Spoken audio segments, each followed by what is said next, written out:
As we continue to look at the new normal, we look back at what the pandemic did to Americans' careers, jobs, and budgets.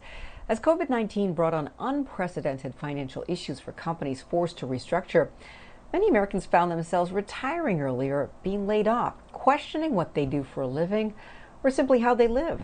BNC's Stephanie Bertine breaks down the trends and lessons learned. The financial impact of COVID-19 undeniable. The pandemic brought the reality of finances to the forefront for millions of Americans whose careers and livelihoods were cut short or left hanging in the balance. Job loss, early retirements, and new starts, all themes we saw in this pandemic. Whether it's your life passion or something you simply do for money, work is essential to living. The pandemic really threw us into a whirlwind of trying to figure it out. Was the money worth risking your life? Michael Newman works in real estate, one of the few fields that boomed in this pandemic and didn't take a hit. But professionally, he still had to adapt. Real estate got really crazy. Real estate didn't go down, it went up, but it was very risky for us because you have this great demand, but then you have people afraid to come to let people in their houses because they don't know if they're sick. Right. You have people that are afraid to leave their houses because they don't know if they're going to get sick. You got elderly. So it was a very, very hard adjustment. Job stresses aside, Newman knows he's fortunate to have a steady career in the midst of all the job shakeup the pandemic caused. His career giving him a window into it all. Because I work with so many different people in so many different industries, you have people who decided, I'm never going back to work. They'd rather just collect unemployment. I'm going to die. My job doesn't love me. They don't care about me. They're making me work for no reason. So it's a lot. Financial behavior expert Stacey Tisdale has been monitoring the trends and changes in the pandemic. The pandemic, it just changed everything, and it changed a lot of people's perspective on their lives. She says it all led to the perfect storm for changes. We saw early retirements, layoffs, and career changes in most every facet of the workforce. So many companies had to pivot, change their business model, see their cash flows, customers disappear, that a lot of them did things like lay off workers, did the best they can with their workers, offer them early retirements, furlough workers.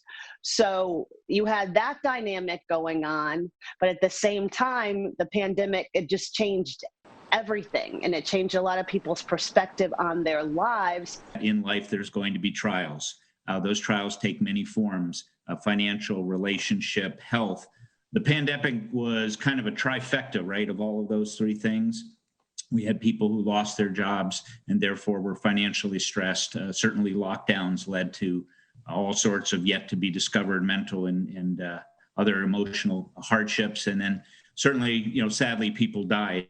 But the one thing that we can guarantee about trials and tribulations is that there will be financial tribulations in our lifetime. We saw it in 2001 with the tech bubble. We saw it in 2008 with the real estate bubble. Kevin Coppola is a financial expert. He runs a company called Compass dedicated to financial wellness, retirement readiness, and facilitating the possibility of investments that will pay off in the golden years. He says the pandemic highlights just how important having finances in order and preparing for the long term really is. We have a second chance, and we have a wake-up call. Again, it's not the first time that we've got this wake-up call, but perhaps for many of your people, because of the devastation in the other areas of the pandemic, this might be the wake-up call that they really need to step back and look at their life. And if you'd like, I can share kind of my philosophy of you can at least position yourself so that you don't have financial stress in life, which leads to all sorts of other nasty things. For this man, although he didn't suffer in the financial arena too much, he took stock of other areas in his life where there were deficits. So much so, he made changes. I ended up relocating to Miami from up north, so I came from Washington, D.C. Changes which would allow him to get more out of life while he continues to work and or when he decides to stop. Good retirement place. Being in Florida helps tremendously. For him, the lesson was simple. Take life a little slower. There's more to life than work. Your health is now your wealth. And for those who were able to choose early retirement in this pandemic, it seems the overwhelming reason was getting more out of life. According to the experts, surely this pandemic has some embracing the golden years early, while it has others thinking about retirement more than ever. In Miami, I'm Stephanie Bertine for BNC. And more than 2 million boomers are now out of the workforce, leaving early because of the pandemic. Robert Wilson, financial advisor, joins me now to talk about this trend. Robert, welcome back to BNC. First of all, let's describe who the boomers are, the age group. Sometimes the younger kids get them mixed up with the Gen Xers. What age range are we talking about? Yeah, your baby boomers are going to be the folks who are in their 50s and 60s right now. So really on the doorstep of retirement, or perhaps have already retired. And so, they called them the greatest generation, and things were a lot different. The model of how to be successful was a lot different when they were coming up. Times have definitely changed.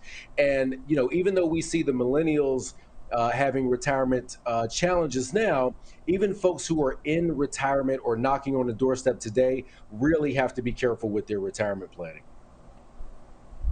Yeah, 50s and 60s really does not seem old enough to be retiring, because these days people in their 50s and 60s are still young and active. So what's the risk, though, of retiring early at that age? Yeah, the risk is definitely if you haven't adequately prepared and you retire early and you don't have that sort of constant income stream coming in, well, then you could potentially outlive what you've saved for retirement. But I also think that perhaps we need to rethink what retirement is, right? There was this old model of you get good grades, you go to school, you get a job, you work for somebody for 40 years, and then they give you a gold watch, and then you go sit on the porch and knit some blankets. I just don't think it should be that way. I mean, we should not just totally live our lives to go to work and make somebody else wealthy. And so I think it's okay to have an aspiration to retire while you're still young enough, healthy enough, and with enough energy to actually enjoy the fruits of your labor. But in order to do that, you have to be extremely intentional about what you're doing. I mean, one of the things I say in my book is if you're not intentionally trying to be wealthy, you'll likely end up accidentally poor. It's not that you meant to become that way, but you also didn't do the things that were necessary by putting money away, by saving, by being on a budget, by investing, by doing all of those things that would get you to the 1%. So we definitely have a lot of work to do. And I think it starts with rethinking what retirement really is. Is it okay to take some of your retirement money and invest it in the stock market, because we see the markets have been doing quite well? If you're at that age, is it too risky now to put your money in stocks? Yeah, certainly the older that you get, you want to ratchet down your exposure to equities, because you can't take all of the volatility that may happen when that money needs to be there for those expenses that you have in retirement. So you cannot be as aggressive when you were 65 as you may have been when you were 25. That said, even if you're 65 years old, this could be a 20, 25, 30-year retirement. I mean, people are living a lot longer these days. COVID notwithstanding, we do have tremendous medical advances that have allowed people to live a lot longer. And so you don't want to completely take off the gas, but certainly you have to be a little bit more risk averse the further along you get in life.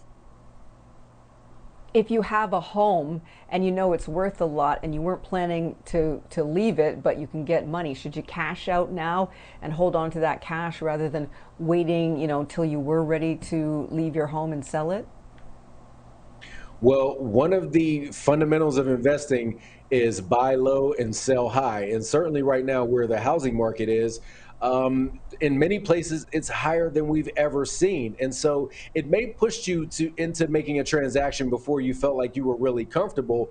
But you have to be ready to take advantage of the opportunities that the market and the economy gives you. So I think if you think that you're not going to stay in your house forever and that you may want to downsize, now is probably a really good time to pounce on it being a seller's market in real estate right now. Yeah, it is really hot when it comes to real estate. All right, Robert, thank you so much, as always, for your financial expertise. Have a great weekend.